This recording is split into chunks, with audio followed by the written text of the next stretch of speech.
Good morning, students.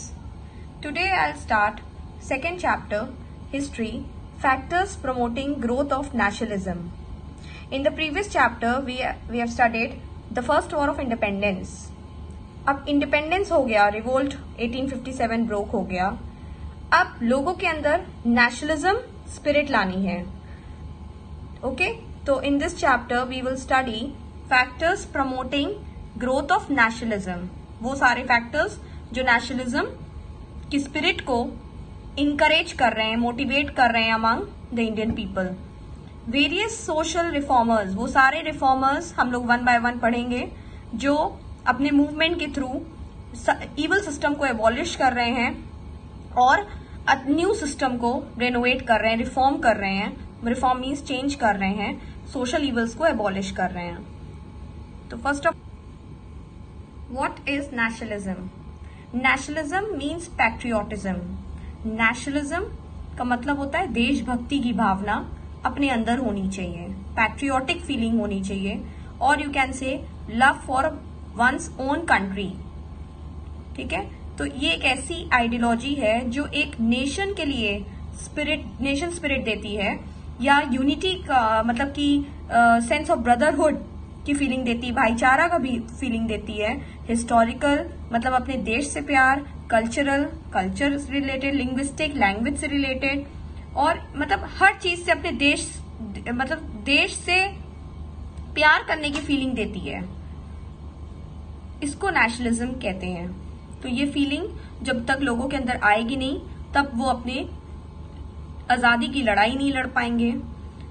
Now next, first war of independence जो 1857 में हुआ था. तो वॉर ऑफ इंडिपेंडेंस ये हम लोग अभी प्रीवियस चैप्टर में पढ़े हैं कि ये अनफेलिंग हम ये नहीं कह सकते, फर्स्ट था और नहीं जीत पाए कोई बात नहीं, बट हाँ ये वॉर होना जरूरी था. ये एक तरीके से इंस्पिरेशन थी कि आगे भी वॉर होगा.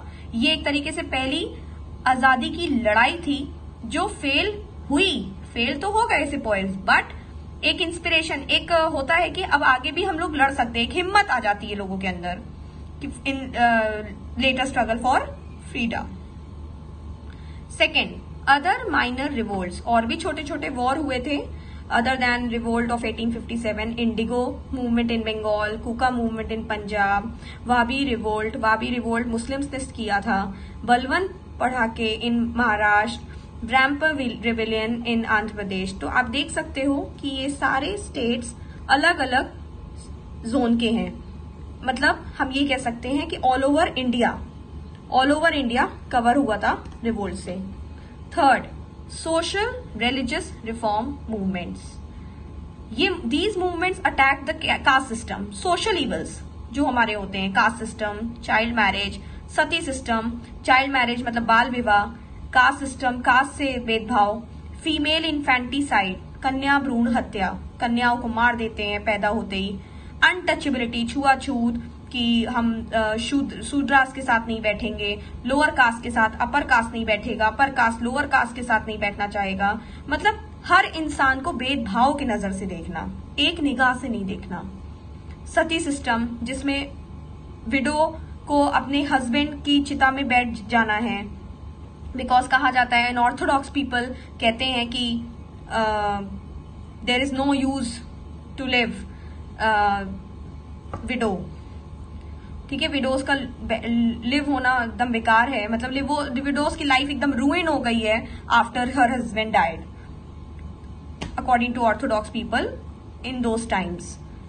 सो worked on emancipation of women, मतलब कि विमेन के upliftment, emancipation you can say upliftment.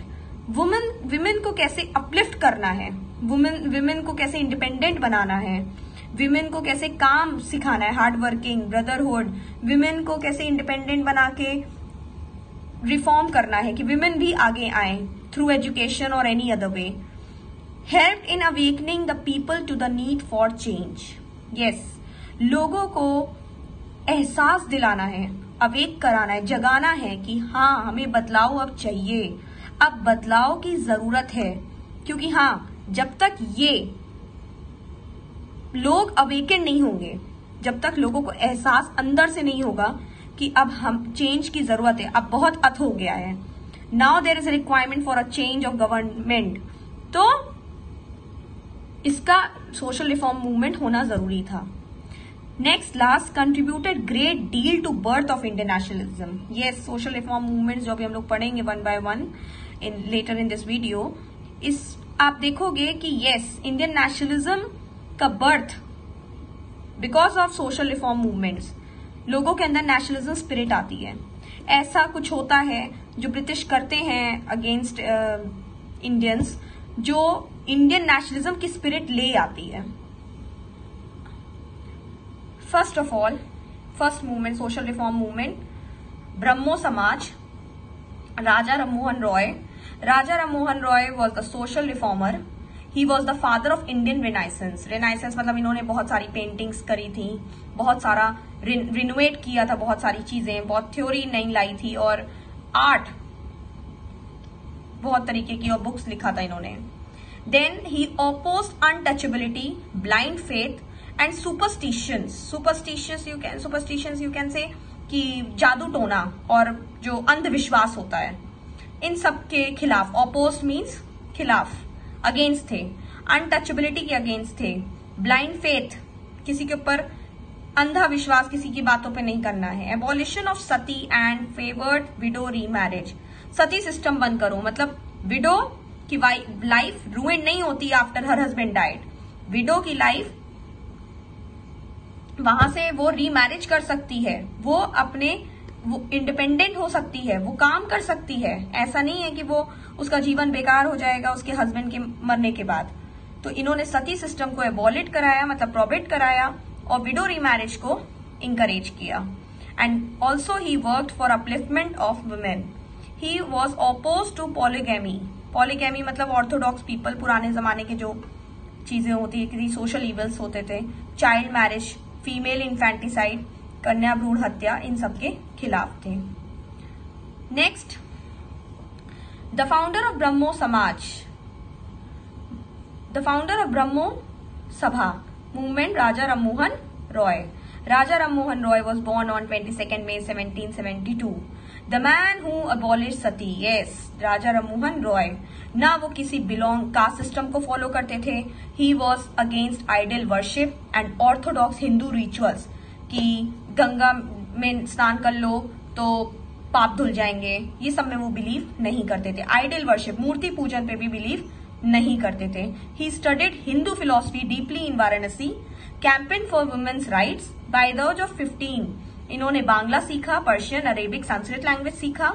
इन 1828 इन्होंने ब्रह्मो समाज स्टैब्लिश किया और एक्सपोज किया कि रिलीजियस हिपोक्रेसीज, मतलब कि हमें धर्म कितना हिपोक्रेटिक वे में सिखाता है, मतलब कि आप ब्लाइंड फेथ मत करो, प्रैक्टिकल इन्होंने बताया कि बनो. This maker of modern India formed the आत्मीय सभा. इन्होंने आत्मीय सभा भी फॉर्म किया है, through which he initiated social and religious reforms in the society, जिससे वो और भी रिलीजियस सोशल चेंजेस सोसाइटी में ला पाए हैं और कास्ट सिस्टम को, सती सिस्टम को एबॉलिश कराए हैं.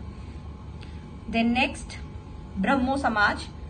ब्रह्मो समाज क्या कहता है? Brahmo Samaj was founded by Raja Rammohan Roy. It was oppose to idol worship, मूर्ति पूजन नहीं होगी. Believed only in one God. Respect all religion. सारे धर्म बराबर हैं, सारे धर्मों की रिस्पेक्ट करनी चाहिए. It was opposed to blind faith and superstitions. Yes, opposed means खिलाफ, against. Blind faith और अंधविश्वास के खिलाफ थे वो. Blind faith. Were against evils like sati प्रथा, purdah system, child marriage, polygamy, widowhood, discrimination against women, मतलब वुमेन और मेन में भेदभाव, ऊंची जाति के लोग, नीची जाति के लोगों में जो भेदभाव होता था, डिस्क्रिमिनेशन होता था. विडो के खिलाफ बहुत बोला जाता था. ये सब ब्रह्मो समाज में है. इन्होंने इनके खिलाफ आवाज उठाई है, सोशल इविल्स के खिलाफ. Then next reformer, Swami Dayanand. Swami Dayanand founded Arya Samaj. He also wrote world famous book Satyartha Prakash और एक इनका एक है back to Vedas. Back to Vedas मतलब इन्होंने वेदा की फिलॉसफी को फॉलो करने के लिए बोला है, वेदास की टीचिंग्स फॉलो करने के लिए बोला है स्वामी दयानंद ने। Then next Arya Samaj, founded by Swami Dayanand. Arya Samaj क्या कहता है कि वेदास को दोबारा रिवाइव किया जाए, वेदास को दोबारा पढ़ा जाए, वेदास की टीचिंग्स को फॉलो किया जाए। He was also oppose caste system, untouchability, sati, child marriage and blind faith etcetera. He spread swaraj, कि हमें आजादी, स्वराज मीन्स आजादी चाहिए, स्वदेशी, स्वधर्म, अपना धर्म, अपने Indian goods, swadeshi means Indian goods, produced Indian goods and use also Indian goods. Boycott करें मतलब not to use foreign goods.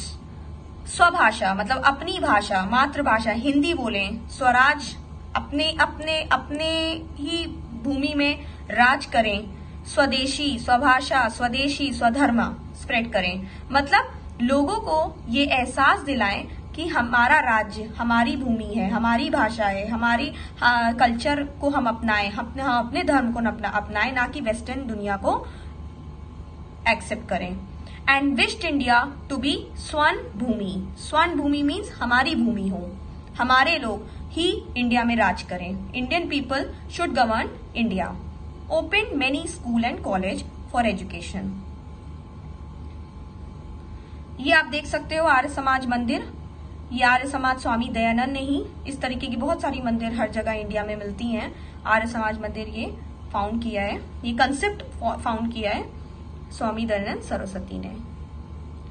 Next reformer, third reformer Jyotirao Phule, activist, thinker, social reformer from Maharashtra, known for women upliftment and lower caste. इनका भी same ideology था। He was against caste system, he was working for women upliftment, he opposed idolatry, idolatry means idol worship, उसके खिलाफ थे ये भी।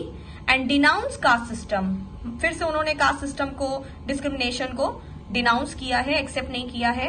ही formed सत्य शोधक समाज। Satya Shodhak Samaj you can say society of seekers of truth, सच की ढूंढ, सत्यता, इस पे ये बिलीव करते हैं। देन नेक्स्ट गुलामगिरी, इस बुक के थ्रू इन्होंने बताया है ज्योतिबा फुले ने कि लोअर कास्ट और अपर कास्ट को इसमें दिखाया है, डिफरेंस दिखाया है इस बुक में। एंड देन नेक्स्ट सत्यशोधक, ये एक नाटक के रूप में दिखाया गया है, ड्रामा के रूप में। सत्यशोधक इनका ड्रामा है। Swami Vivekananda, fourth social reformer, original name was Narendra Nath Datta. He propagated Vedantic philosophy, इन्होंने भी वेदास फिलॉसफी, वेदास टीचिंग्स, वेदास के प्रिंसिपल्स को प्रोपोगेट मतलब फॉलो करने के लिए बोला है। And he followed. He explained in Chicago, मतलब इन्होंने पढ़ाई करी है शिकागो में, the true wisdom of Hindu religion. Hindu religion को इन्होंने एक्सप्रेस किया है। In this picture you can see Swami Vivekananda यहाँ पे बैठे हुए हैं जब वो शिकागो में थे। Ramakrishna mission, Swami Dayanand founded this Ramakrishna mission. Ramakrishna इनके गुरु थे स्वामी विवेकानंद के, एंड स्वामी विवेकानंद ने रामकृष्ण अपने गुरु के नाम से ये मिशन रखा है। ये रामकृष्ण मिशन है, रामकृष्ण परमहंस हैं, इन्हीं के नाम से रामकृष्ण मिशन इन्होंने रखा है स्वामी विवेकानंद ने। ऑल रिलीजन्स आर ट्रू, सारे धर्म सच्चे हैं, सारे धर्म बराबर हैं। Equal rights of women, untouchability, superstitions are bad, moral and spiritual values must be preserved. Serving human beings is serving God, मतलब लोगों की सेवा, भगवान की सेवा, भगवान को थैंक करने का एक तरीका है कि पुअर एंड नीडी लोगों को सर्व करें, हेल्प करें। Theosophical society, theosophical society founded in New York by madam Blavatsky and Olcott. ये फॉरेनर्स हैं, ये इंडिया के बाहर ये सोसाइटी फॉलो हुई है और ये सोसाइटी का साइन है, सिंबल है। तो इस सोसाइटी को फाउंड किया है फॉरेनर ने, मैडम बेल्वेट्स्काय एंड ऑलकॉट ने। एनी बेसेंट ने फिर इनका काम इस सोसाइटी से प्रेरित होके, इंस्पायर होके इसका काम इंडिया में भी चालू कर दिया। और universal brotherhood of men and believed in transmigration of soul, मतलब अपने सोल को बदलें, अपनी आत्मा को चेंज करें if there is a requirement. And universal brotherhood of men, मतलब कि लोगों में भाईचारा हो, यूनिटी हो। Wanted to revive Asian glory of Hindu क्या था, हिंदुत्व क्या था, बुद्धिज्म रिलीजन क्या था, और जोरास्ट्रियनिज्म मतलब पारसी जो लोग होते हैं वो रिलीजन क्या था, दोबारा एक बार याद दिलाया एनी बेसेंट ने सोसाइटी में लोगों को। Help Indians to recover faith in their own religion and philosophy, मतलब इंडियंस को हेल्प कराया कि आप किसी भी धर्म के हों, आप अपने धर्म में दोबारा विश्वास करें, डूब जाएं अपने धर्म में, अपने रिलीजन में, अपने प्रिंसिपल्स में जो भी वो फॉलो करते हों, जो भी फिलॉसफी वो बिलीव करते हों, दोबारा वो उसमें विश्वास ढूंढें, उसको बिलीव करें, तभी उनके अंदर नेशनलिज्म स्पिरिट आएगी, उनके अंदर कॉन्फिडेंस आएगा फॉर बैटल अगेंस्ट ब्रिटिश, जो हेल्प करेगा बाद में। तो इंडियंस को हेल्प एनी बेसेंट ने करवाया थ्रू दिस सोसाइटी। ठीक है, this is the symbol, this is the sign. आप इसमें देख सकते हो कि 2-3 साइन है रिलीजन्स के। Next is factors leading to the birth of Indian nationalism. ये वो फैक्टर्स हैं जिससे इंडियन नेशनलिज्म आगे बढ़ा और या बर्थ हुआ। The British exploitation of Indian masses for a century created hatred and animosity against them. The introduction of Western education was an eye-opener for the Indians towards the colonial rule of the British Raj. Yes, children, British का exploitation, British का अत्याचार इतना ज़्यादा Indian लोगों में होने लगा था और 100 साल तक इंडियंस ने गुलामी किया, जिसकी वजह से इंडियंस के अंदर हेट्रेड फीलिंग हो गई थी अगेंस्ट ब्रिटिश। वो चिढ़ने लगे थे और वो किसी भी हाल में at any cost they wanted to get rid from British rule. Introduction of western education एक बहुत बड़ा सबूत था कि वो इंडियंस को हमेशा ब्रिटिश राज सिस्टम में ही रखना चाहते हैं। Besides several other factors contributed for the growth of nationalism, political and administrative unity. India became politically unified under British rule. British rule also brought administrative unity inside the country. मतलब British ने administrative unity पूरी country में लाने की कोशिश करी, जो uniform रहेगी, मतलब सब जगह सेम रहेगी। Less than one rule, one administrative framework, one set of law, one judicial law, one administrative officers, same everywhere inside the country. It created awareness among Indians that this vast united India belongs to them, and by the way, this is the way creating nationalism within them. Second, development in the means of transport and communication.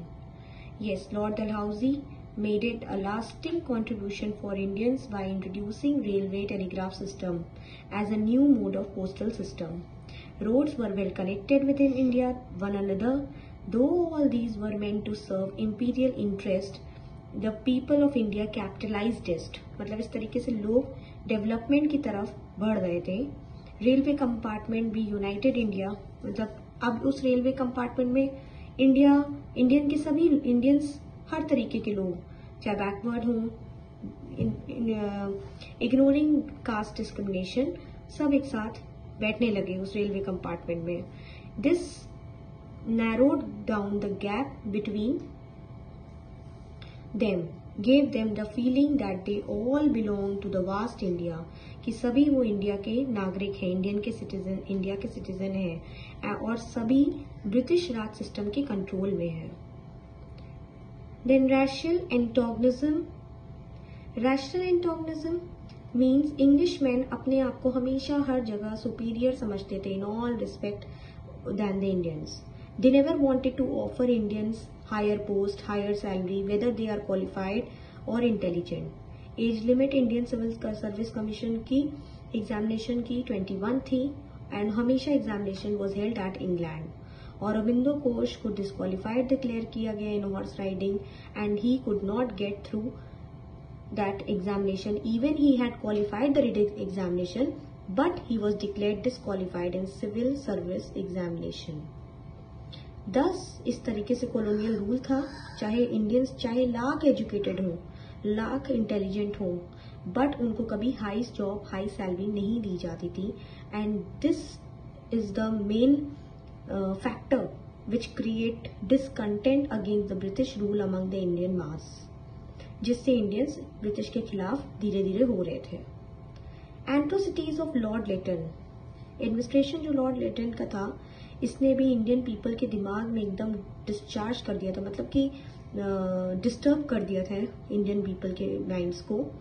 एक जगह दिल्ली दरबार में queen Victoria का welcome हो रहा था, इतना पैसा खर्चा किया गया था, सेरेमनी सेलिब्रेट हो रही थी, जब उसी तरफ साउथ में कंट्री में फेमाइन था, लोग मर रहे थे भूख से, और तभी हेवी टैक्स इंडियन पीपल पे लगाया गया.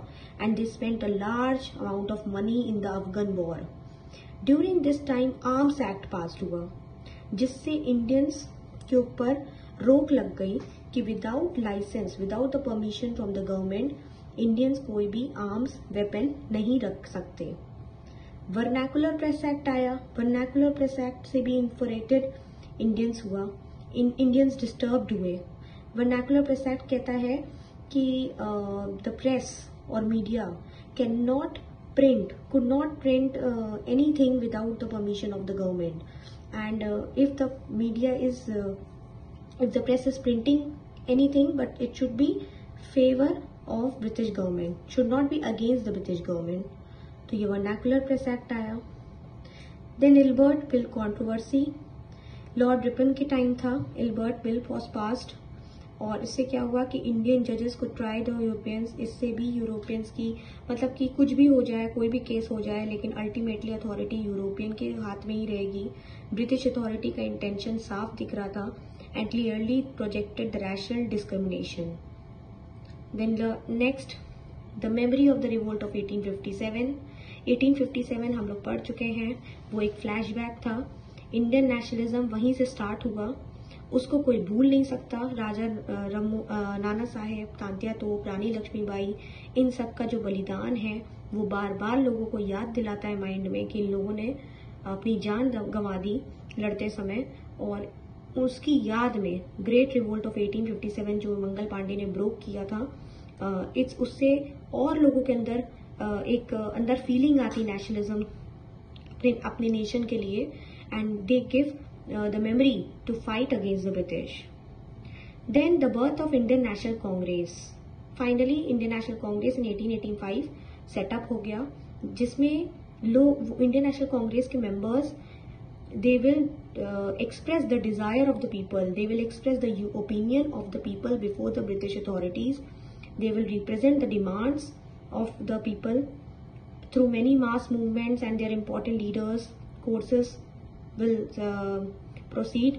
और ये भी एक आइडियोलॉजिकल फाइट है ब्रिटिश राज सिस्टम के against, and to bring freedom, to bring swaraj in India.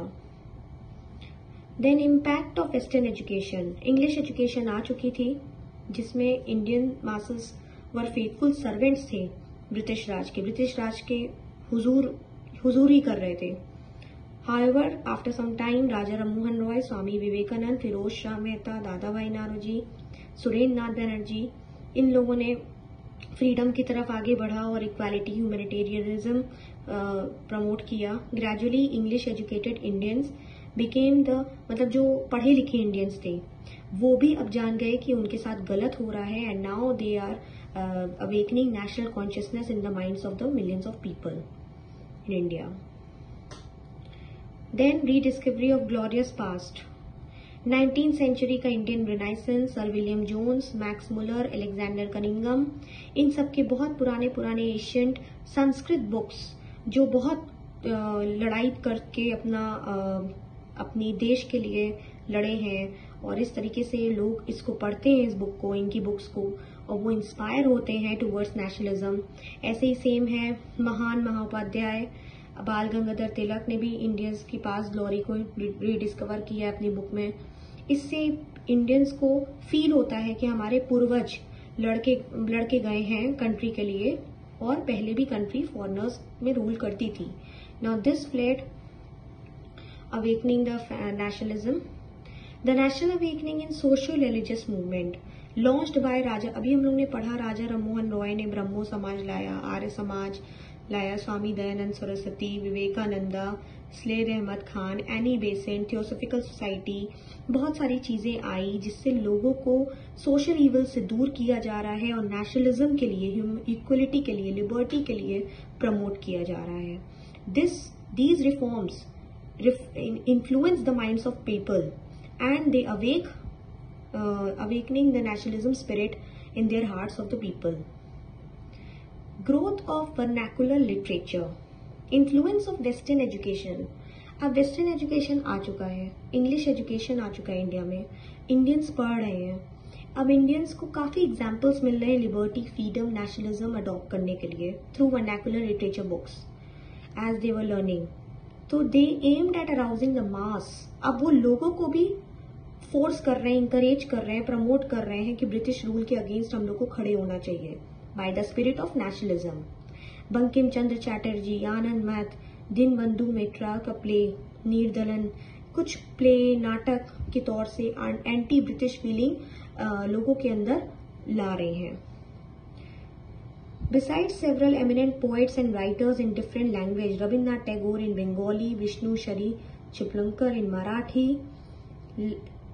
और भी हैं जो lot of national awakening programs कर रहे हैं ताकि लोकल पीपल, इंडियन पीपल के अंदर अपनी राइटिंग से कुछ भी किसी भी तरीके से बस लोगों के अंदर नेशनलिज्म स्पिरिट आए, अगेंस्ट द ब्रिटिश के खिलाफ आए, ताकि उनके अंदर दिल से लड़ने की शक्ति आए और वो ब्रिटिश के खिलाफ होए.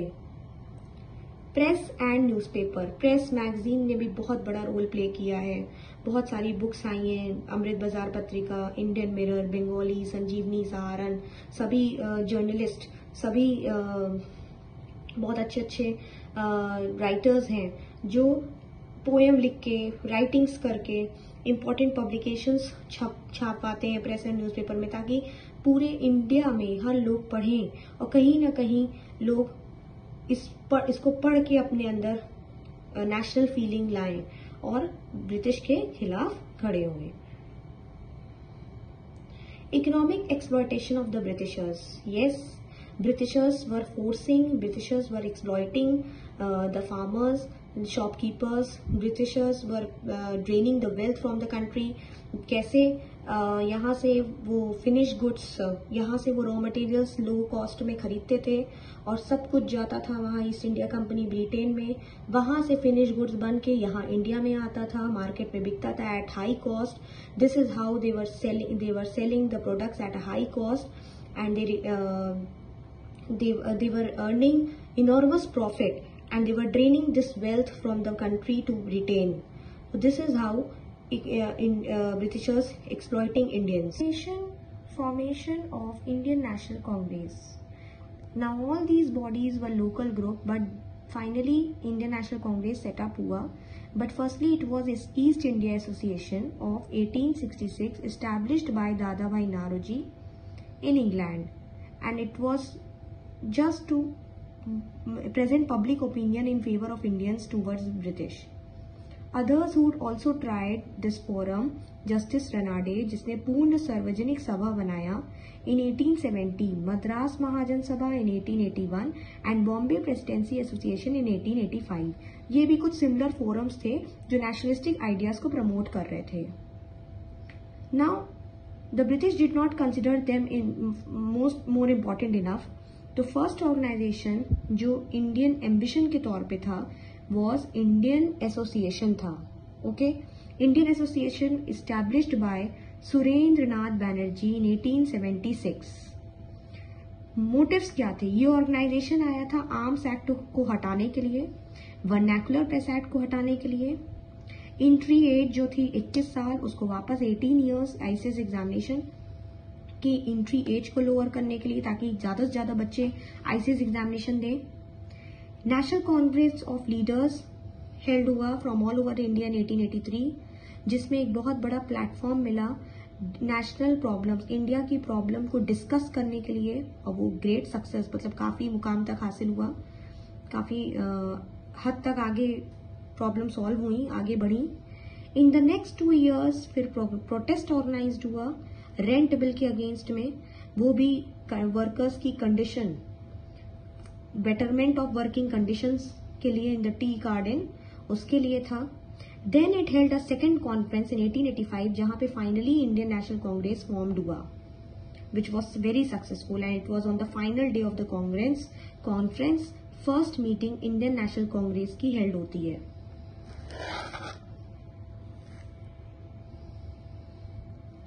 Now, the final shape Indian National Congress was given by A.O. Hume, Alan Octavian Hume. ये रिटायर्ड ब्रिटिश सिविल सर्वेंट थे। इन्होंने ही फाइनली इंडियन नेशनल कांग्रेस को एक फाइनल शेप दिया और फॉर्म किया। इसमें इंपॉर्टेंट इंडियन लीडर्स ने भी हिस्सा लिया था। फर्स्ट सेशन कांग्रेस का बॉम्बे में हुआ इन दिसंबर 1885। This was presided over by Umesh Chandra Banerjee, Dadabhai Naroji, Firoz Shah Mehta, and Badruddin Tyabji were some of the main leaders who attended this conference. Dadabhai Naroji presided over the second session of the Indian National Congress held in Calcutta in 1886. Principal objectives क्या थे Indian National Congress के? Why Indian National Congress was formed? तो these were the main objectives of INC। पहला है to develop a feeling of national unity among all the Indian citizens. सारे Indians के अंदर national unity आए, लोगों के अंदर भाईचारा का फीलिंग आए, spirit of brotherhood among all the Indians irrespective of caste, creed, province. Second, generating public opinion among Indians. Indians के अंदर जो सोच है, उनकी आवाज सुनने के लिए कोई प्लेटफॉर्म होना चाहिए, तो उसमें फोरम ऑर्गेनाइज किया जाएगा जहां पे उनकी बातें, उनकी आवाम की बातें सुनी जाएगी, ब्रिटिश गवर्नमेंट के सामने रखा जाएगा। Third, promoting close association and cooperation between all nationalist workers and leaders. Fourth, formulation of popular opinion into concrete demand. जो ओपिनियन है, जो चाहती है इंडियन सिटीजन्स, इंडियंस जो चाहते हैं, उनको डिमांड्स में कन्वर्ट करें और ब्रिटिश के कानों तक पहुंचे कि क्या इंडिया की जनता चाहती है। Next, creating a dialogue with the government when the demands could be presented to the government. Yes, जब डिमांड्स इंडिया की गवर्नमेंट के सामने रखी जाएगी तो उसके जो बोल होंगे वो कौन बोलेगा? इंडियन नेशनल कांग्रेस के लीडर्स बोलेंगे। तो उसकी तैयारी कौन करेगा? इंडियन नेशनल कांग्रेस करेगा। Okay. While the Indian National Congress formed the bulwark of our national movement, there were political forums that were contributed to spread. मतलब ठीक है, इंडियन नेशनल कांग्रेस तो काम कर ही रही थी, उसके अलावा और भी पार्टीज थी जो नेशनलिज्म स्प्रेड कर रही थी। Besides Indian National Congress, there were other forums who were contributing in spreading nationalism. So the first is Swaraj Party of India, Swaraj Party, Community Party of India, Forward Bloc, and the Muslim League. These were the smaller groups. They were representing a minor part of population, but they were also spreading nationalism. Okay. Now this ended the chapter. This is the assignment for you all. You have to write the answers of all these 16 questions on your notebook. And when the school will reopen, I'll check the answers. Who founded the Brahmo Samaj? Write a short note on Theosophical Society. What is nationalism? Who was the father of Indian Renaissance?